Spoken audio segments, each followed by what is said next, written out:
Do you know throughout the whole scripture, descent is measured through or is recorded through the Father. And so-and-so begat so-and-so, and so-and-so begat so-and-so, and so-and-so begat so-and-so. And the only time in the two Testaments that we're told that a woman conceived, that the descent came from the woman, it appears that way, is in the case of John the Baptist and Jesus of Nazareth. Every other birth is recorded as a begat, a descendant of the Father. But the angel came to talk to Mary, and the Father was God, because when the angel said to Mary, okay, you will conceive in your womb. That word conceive, it actually means to seize. What he was saying, what Gabriel was saying was, I have the ability to impart to you the seed of the Father, the Son of the Father, the DNA of the Father. I'm going to impart him into your soul, and he is going to seize your womb. That which I, the angel Gabriel, am imparting into your soul, that soul that I'm giving to you, which is the Son of God, the Father, is going to seize your womb. What does that mean? Not going to let any other soul graft to the sides of your womb. When a fertilized egg has to graft or embed itself in the womb if it's going to grow. If it doesn't embed itself in the womb, it dies. The seed of the Father, the DNA of the Father, seized Mary's womb and did what to it?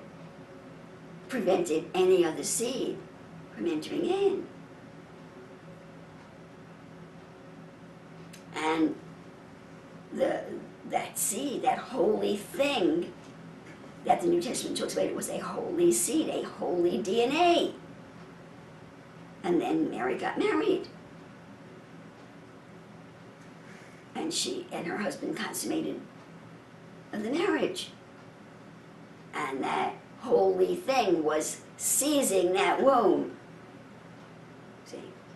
Only the physical seed chosen by God was allowed to get into that womb.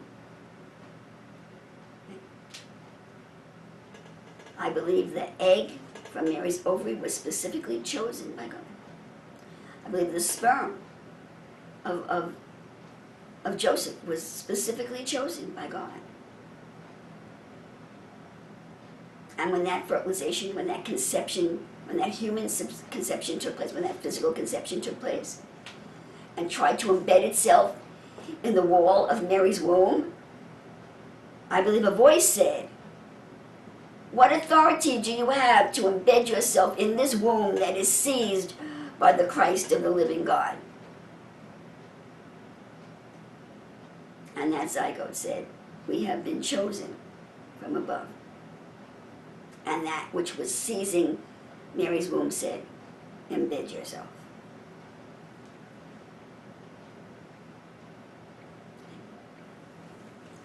So she conceived, her womb was seized, then a separate event, days or weeks or months later, I really don't know, okay, she brought forth a human son,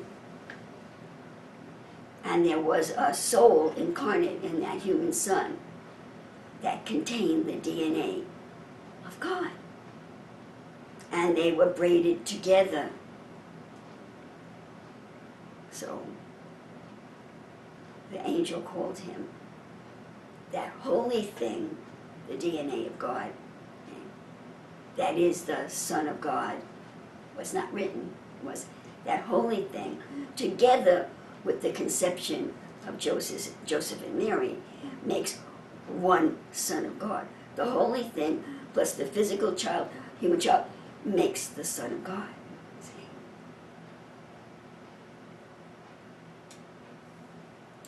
So for Jesus to be the Son of God. For Jesus to be the only begotten Son, his soul, his nephesh, had to be woven together with the root of the only begotten Son. The reality of the only begotten Son is the DNA of God. But when he's braided together with a human child, the scripture says, yes, they are one. A man and his wife are one flesh. Yes, Jesus is the Son of God. Yes, Jesus is the only begotten Son. Because the only begotten Son of God, the only man that had the DNA of God, wove his soul together with Jesus' soul. So yes, Jesus can say that about himself.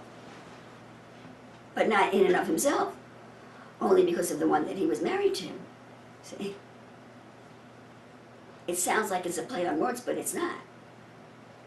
Because if you don't understand the foundation of what I'm trying to tell you, if you are thinking that a human child was born from a human man and a human woman, and there was nothing else added to him, and that this human child somehow had some spiritual experience that made him a son of God, you are believing a lie, and it's idolatry. You're believing something about God that is not true. That is idolatry. For then everything that we believe about God that is not true is idolatry. If it's not true about God, it's true about someone else, so you're worshiping an idol. But I didn't know that. It's still idolatry.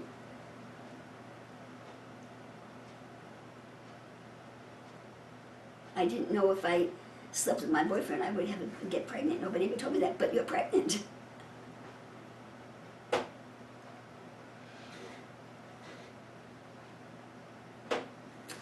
So the reality of the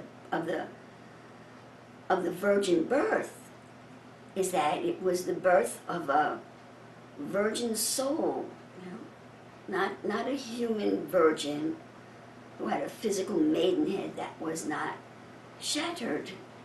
That is not what it means. It's the virginity of the soul.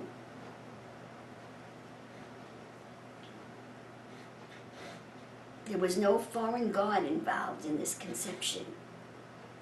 The Christ child seized Mary's womb. Nothing else could get in or go out. It was a virgin womb. See? It had never been seized by the sperm of a man. It was seized by the sperm of God. And the one that seized it integrated himself with the human conception. So yes, Mary's physical womb was virgin. It had never been, a seed had never entered into it before.